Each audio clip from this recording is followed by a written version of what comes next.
Saya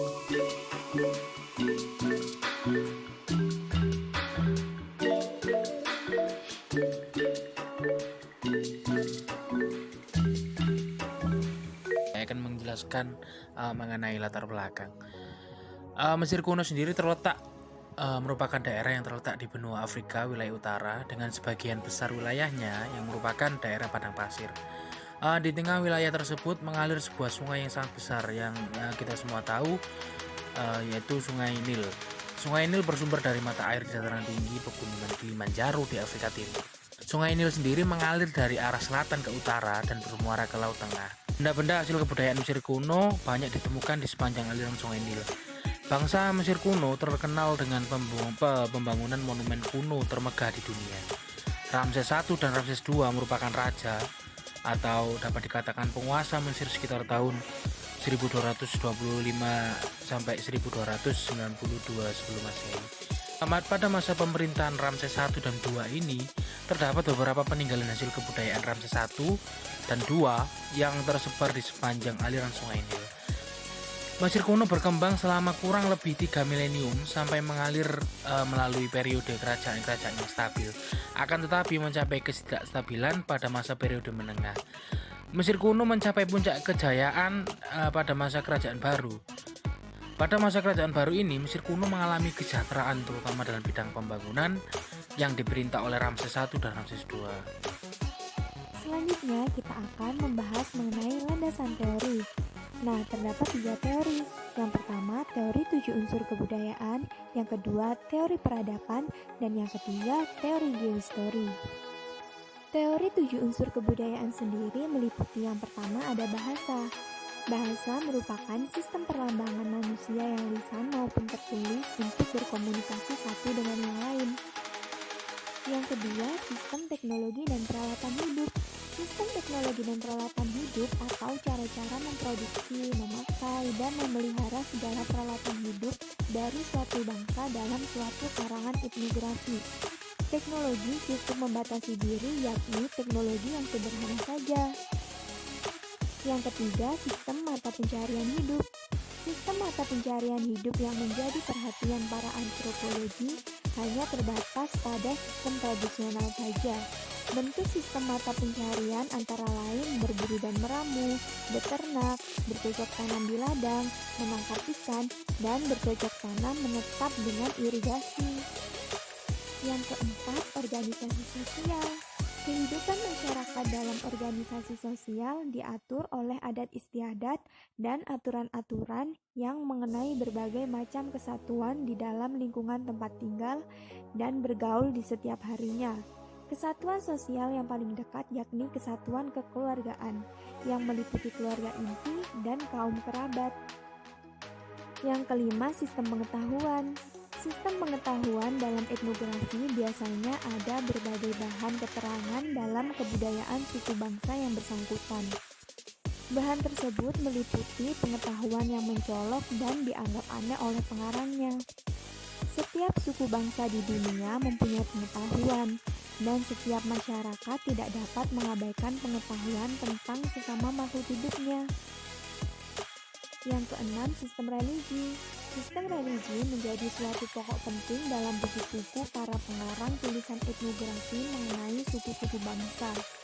Sistem religi dalam suatu kebudayaan selalu mempunyai ciri-ciri untuk sedapat mungkin memelihara emosi keagamaan itu di antara pengikut-pengikutnya. Nah, yang terakhir adalah kesenian. Kesenian adalah segala ekspresi hasrat manusia akan keindahan dalam kebudayaan suku-suku bangsa. Bentuk ekspresi manusia ini berupa seni patung, seni ukir, seni hias, seni rupa, dan lain-lain. Hal utama yang diperhatikan dalam kesenian antara lain teknik pembuatan, bentuk, motif perhiasan, dan gaya dari benda-benda kesenian. Nah, video ini ditekankan pada teori 7 unsur kebudayaan yakni sistem religi, di mana sistem upacara keagamaan secara khusus mengandung 4 aspek, yakni yang pertama tempat upacara keagamaan dilakukan, yang kedua saat upacara keagamaan dilakukan, yang ketiga benda dan alat upacara, dan yang keempat orang-orang yang melakukan dan memimpin upacara. Sistem religi pada video ini membahas mengenai persebaran pembangunan tempat peribadatan penduduk Mesir kuno di lembah Sungai Nil pada masa Ramses I dan II. Selanjutnya, teori peradaban. Terdapat 5 dimensi peradaban. Yang pertama, dimensi kebentukan. Dimensi kebentukan terbagi menjadi 4, yakni bahasa, agama, ideologi kemasyarakatan, dan rasisme dan etnisme. Bahasa merupakan sistem yang dijadikan sebagai lambang bumi yang digunakan manusia untuk berinteraksi satu sama lain. Agama merupakan ajaran tentang keimanan dan kepercayaan serta beribadah kepada Tuhan Yang Maha Esa. Ideologi kemasyarakatan diartikan sebagai konsep yang berkaitan dengan bagaimana manusia memberikan arah dan tujuan untuk bertahan hidup. Sedangkan rasisme dan etnisme merupakan paham yang menyatakan bahwa peradaban manusia terletak pada biologis, fisik, dan karakteristik yang berhubungan dengan tradisi dan latar belakang budaya atau kultur. Yang kedua, dimensi keruangan. Dimensi keruangan menjelaskan tentang perbedaan spasial terjadinya suatu peradaban. Dimensi keruangan dibagi menjadi 3, yaitu skala makro, skala semi-mikro, dan skala mikro. Yang ketiga, dimensi waktu. Dimensi waktu berkaitan dengan lamanya peradaban dan siklusnya, yaitu lahirnya suatu peradaban, berkembangnya peradaban, dan punahnya suatu peradaban. Yang keempat atau yang terakhir yakni dimensi struktural.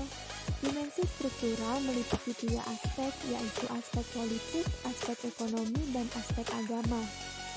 Menurut Toynbee, peradaban merupakan keseluruhan yang terdiri atas bagian-bagian. Sedangkan menurut Braudel, peradaban perlu dilihat dalam skala yang paling kecil ke besar dan dari sederhana ke utama. Pada video ini ditekankan pada 3 dimensi peradaban. Yang pertama, dimensi keruangan, di mana lembah Sungai Nil dibagi menjadi 3 wilayah. Yang pertama, Sungai Nil bagian atas, yang kedua Sungai Nil bagian tengah, dan yang ketiga Sungai Nil bagian bawah. Yang kedua, dimensi waktu, di mana Mesir kuno dibagi menjadi 3 zaman, yaitu zaman Mesir kuno tua, zaman Mesir kuno tengah, dan zaman Mesir kuno baru. Masa periode Ramses I dan II sendiri berlangsung pada zaman Mesir kuno baru. Yang ketiga, dimensi struktural. Aspek politik dalam video ini menyangkut masa pemerintahan Ramses I dan II. Aspek ekonomi meliputi sistem mata pencaharian penduduk Mesir kuno di lembah Sungai Nil, yakni bercocok tanam, dan aspek agama menyangkut persebaran pembangunan tempat peribadahan penduduk Mesir kuno di lembah Sungai Nil. Selanjutnya adalah teori geohistori. Ada 5 konsepsi hubungan lingkungan dengan kebudayaan, yakni yang pertama, model determinasi lingkungan. Determinasi adalah kebudayaan yang merupakan produk lingkungan. Sehingga, dalam teori ini, sejarah kehidupan peradaban manusia dimulai dari determinasi lingkungan yang kuat. Kehidupan dan perilaku manusia sangat ditentukan oleh lingkungan alam. Yang kedua adalah posibilisme lingkungan. Posibilisme lingkungan memandang manusia sebagai penentu perubahan lingkungan dengan cara melakukan adaptasi, sehingga lingkungan tidak bisa menciptakan fenomena sosio-budaya. Teori ini berasumsi bahwa manusia adalah free agent, yakni manusia bertindak secara aktif dan memiliki kehidupan yang statis seiring dengan perubahan zaman yang terjadi. Yang ketiga, teori ekologi kebudayaan. Teori ekologi kebudayaan menyatakan bahwa unsur alam sekitar adalah pengaruh penting dalam membentuk suatu kebudayaan. Menurut Julian Stewart menyatakan keadaan alam membentuk kebudayaan yang sama walaupun masyarakat tinggal di tempat yang berbeda. Teori ekologi kebudayaan juga dikenal dengan kebudayaan materialisme. Yang keempat, model ekosistem. Model ekosistem memandang bahwa kebudayaan dan organisasi sosial sebagai adaptasi fungsional yang memungkinkan populasi yang mengeksploitir lingkungan. Ekosistem dianggap sebagai sistem yang terintegrasi dengan ketat, terkait erat dengan sistem teori terhadap arus energi ekosistem.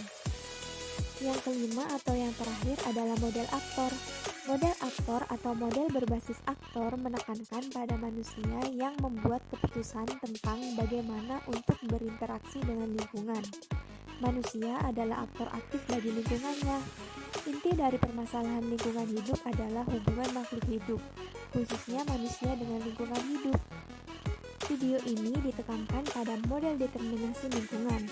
Teori determinasi lingkungan menitik beratkan pada keyakinan bahwa cuaca dan iklim mempunyai pengaruh yang dominan terhadap manusia. Hal tersebutlah yang dijadikan untuk menganalisis perkembangan peradaban Mesir kuno di lembah Sungai Nil.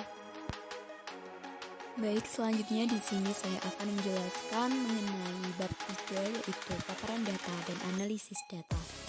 Yang pertama, kondisi fisik alamiah lembah Sungai Nil pada masa Ramses I dan II. Dapat dilihat pada peta tersebut bahwa Sungai Nil adalah sungai terpanjang di dunia, yaitu mencapai 6.400 km.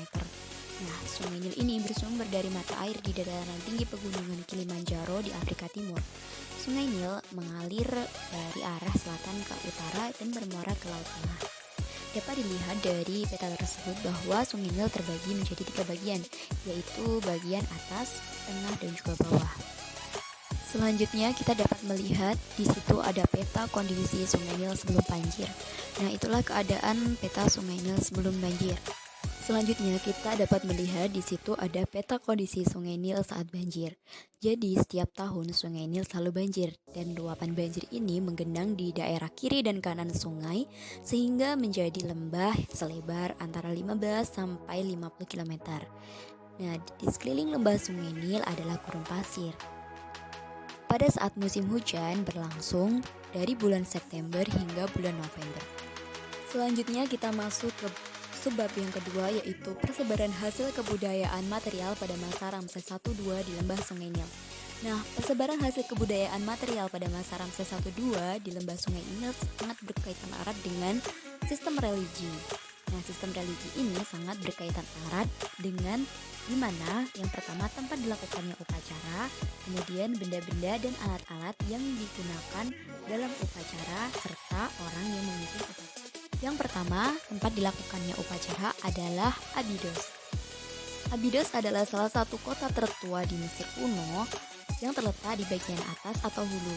Nah, terletak di sekitar 11 km atau 6,8 mil dari barat Sungai Nil pada garis lintang 26 derajat lintang utara dan dekat dengan kota Mesir modern El Araba dan El Madfuna dan El Baliana. Abydos adalah salah satu situs dari banyak kuil kuno yang ada di Mesir, yaitu sebuah perkuburan kerajaan tempat Firaun awal di mana dimakamkan. Makam ini mulai dapat dilihat sebagai pemakaman yang sangat signifikan dan kemudian hari menjadi kota sebagai situs pemujaan. Selanjutnya adalah Ramesseum. Pada masa Ramses II, penduduk mulai dipekerjakan untuk mengubah wajah Mesir. Thebes atau kuil-kuil kuno mencerminkan penghormatan kepada Ramses sebagai simbol dan sifat kekuatan. Salah satunya adalah Ramesseum. Ramesseum ini merupakan salah satu kompleks yang dibangun oleh Ramses II antara kurna dan gurun pasir. Ramesseum ini terdiri dari 2 pelataran. Sebuah tiang besar berdiri di depan pengadilan pertama dengan istana kerajaan yang terletak di sebelah kiri patung raksasa dan menjulang ke belakang. Dalam Ramesseum ini digambarkan sebuah adegan Firaun besar dan pasukannya yang mengalahkan pasukan Het yang melarikan diri sebelum Kades ditampilkan di bagian tiang. Abu Simbel, suatu kuil yang terletak di daerah Mesir bagian hulu atau atas di daerah Nubia di sebelah selatan dan tidak jauh berbatasan dengan Sudan. Abu Simbel pada tahun 1255 sebelum Masehi, Ramses dan ratunya Nefertari telah melakukan perjalanan ke Nubia untuk meresmikan sebuah kuil baru yaitu Abu Simbel. Abu Simbel merupakan suatu gambaran sosok Firaun terbesar di Mesir dan juga salah satu dewa Mesir. Selanjutnya, kuil atau hasil peradab persebaran kebudayaan pada masa Ramses I-II adalah kuil Beit el-Wali. Di kuil Beit el-Wali adalah kuil Ramses II yang terletak di Nubia, yang bagian dari kebijakan negara yang dirancang untuk mempertahankan kendali Mesir atas wilayah ini. Kuil ini juga dijadikan sebagai tempat pemujaan oleh masyarakat Mesir kuno termasuk pada masa Ramses I dan II. Selanjutnya adalah kuil Wadi Es-Sebua. Kuil ini terletak kira-kira 150 km dari selatan Aswan dan terletak di tepi barat Sungai Nil, bagian hulu atau atas.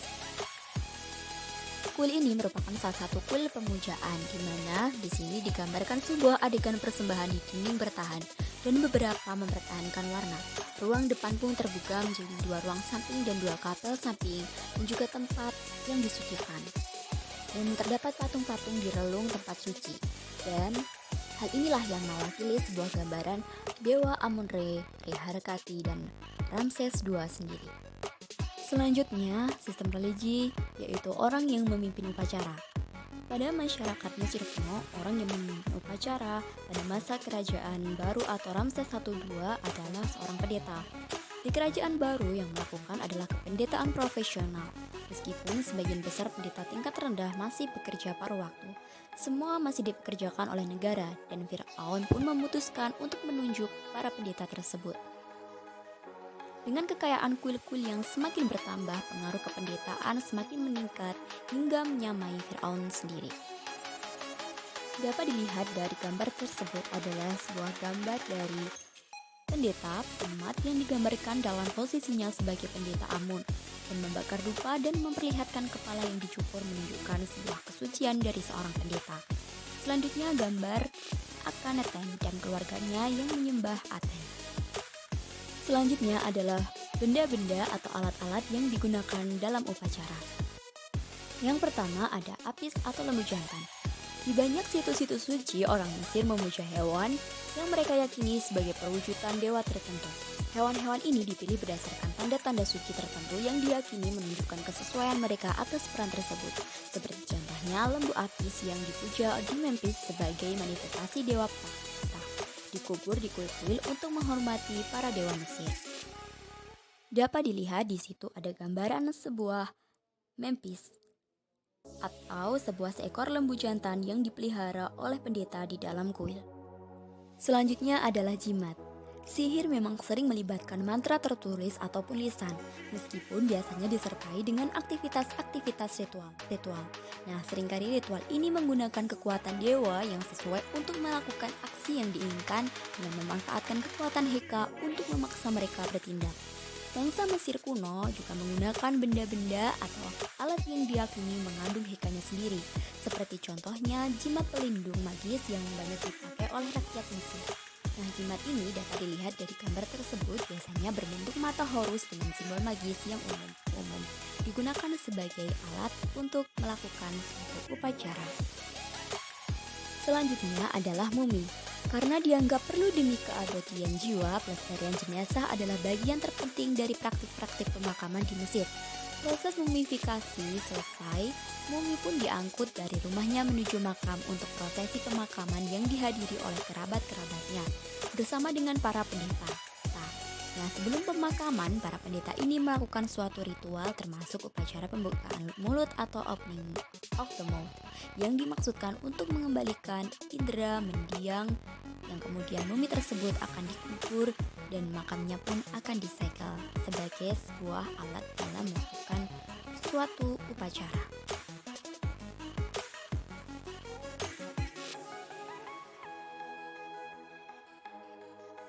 Selanjutnya kita memasuki bab 4 yakni pembahasan. Poin yang pertama yakni peradaban kebudayaan Sungai Nil kuno sebagai hasil peradaban. Nah, peradaban didefinisikan sebagai keseluruhan yang merupakan produk pikiran kelompok manusia yang mengatasi negara, ras, suku, atau agama yang membedakan dari hal lainnya. Dalam perspektif sejarah, peradaban merupakan sistem yang membantu manusia dalam meningkatkan produktivitas di bidang kebudayaan. Terdapat banyak peradaban di dunia, salah satunya peradaban Mesir kuno. Mesir kuno dapat dikatakan sebagai peradaban dunia. Hal ini dapat dilihat dari banyaknya hasil kebudayaan yang tersebar di sepanjang Sungai Nil dan diadopsi oleh berbagai negara. Sungai Nil memiliki pengaruh baik dari segi kehidupan masyarakat dan sejarah bangsa Mesir kuno. Menurut Galjoni, Mesir kuno merupakan hadiah geografis dari wilayah di sekitar lembah Sungai Nil. Maka dari itu dapat dikatakan bahwa kemajuan peradaban Mesir kuno adalah berkat kehadiran lembah Sungai Nil. Mesir kuno sendiri dapat dikatakan sebagai peradaban karena sesuai dengan teori-teori peradaban. Pada video ini terdapat 3 teori peradaban yang digunakan untuk mengklasifikasikan mengenai peradaban Mesir kuno. Antara lain yang pertama adalah teori keruangan. Pada teori keruangan sendiri terdapat 3 skala. Yang pertama skala makro. Secara skala makro, Sungai Nil memiliki panjang sekitar 6.700 km atau sekitar 1/10 luas dataran Afrika itu sendiri. Sungai Nil melintasi 4 negara di Afrika dan salah satunya yakni Mesir. Secara skala semi-mikro, Mesir kuno yang menjadi salah satu negara yang dilintasi Sungai Nil terbagi menjadi 3 bagian, yakni bagian atas Gurun Nubia, bagian tengah Gurun Arabia, dan bagian bawah Gurun Nubia. Pada setiap bagian daerah Mesir kuno tersebut terdapat persebaran hasil kebudayaan. Pada masa Ramses I dan II, persebaran hasil kebudayaan hanya terletak di bagian atas yakni Gurun Nubia, sehingga skala mikro memfokuskan pada bagian atas, tepatnya Gurun Nubia yang menghasilkan persebaran kebudayaan. Selanjutnya yang kedua adalah teori waktu. Suatu peradaban pasti berkaitan dengan waktu lamanya peradaban dan siklusnya. Waktu dan siklus peradaban sendiri yakni mulai dari lahirnya suatu peradaban, berkembangnya peradaban, dan punahnya suatu peradaban. Peradaban Mesir kuno dibagi menjadi 3 zaman, yaitu zaman Mesir kuno tua, zaman Mesir kuno tengah, dan zaman Mesir kuno baru. Zaman Mesir kuno tua berlangsung dari tahun 3100 sampai 2134 sebelum Masehi. Zaman Mesir kuno tua atau dikenal dengan Kerajaan Mesir tua berlangsung sejak pemerintahan Fir'aun Menes sampai pemerintahan Fir'aun Pepi II. Mesir dipersatukan di bawah pemerintahan yang kuat. Peradaban Mesir kuno dibagi menjadi 3 zaman. Yang pertama, zaman Mesir kuno tua yang berlangsung dari 3100 sampai 2134 sebelum Masehi. Zaman Mesir kuno tua atau dikenal dengan Kerajaan Mesir tua berlangsung sejak pemerintahan Fir'aun Menes sampai pemerintahan Fir'aun Pepi II. Mesir dipersatukan di bawah pemerintahan pusat yang kuat. Selanjutnya, zaman Mesir kuno tengah yang berlangsung dari 2014 sampai 1640 sebelum Masehi. Masa kerajaan Mesir pertengahan diawali oleh keberhasilan Fir'aun Mentuhotep II dan Tebe menaklukkan Raja Herakleopolis. Mesir dipersatukan dengan ibu kota Tebe. Yang terakhir, zaman Mesir kuno baru yang berlangsung dari 1552 sampai 1069 sebelum Masehi. Kerajaan Mesir kuno baru ditandai oleh keberhasilan pasukan Mesir di bawah pimpinan Ahmosis mengusir bangsa Hyksos. Pada masa ini merupakan masa paling gemilang dibanding 2 masa sebelumnya. Kejayaan kerajaan Mesir kuno baru didukung oleh keunggulan raja-raja Fir'aun ternama. Salah satunya yakni masa Ramses II. Ramses II dikenal membangun bangunan besar bernama Ramesseum dan kuil serta makamnya di Abu Simbel. Ia juga pernah memerintahkan penggalian sebuah terusan yang menghubungkan daerah Sungai Nil dengan Laut Merah, namun belum berhasil. Setelah pemerintahan Ramses II, kekuasaan di Mesir mengalami kemunduran. Mesir ditaklukkan Assyria dan menjadi bagian Imperium Persia. Yang ketiga yakni teori struktural.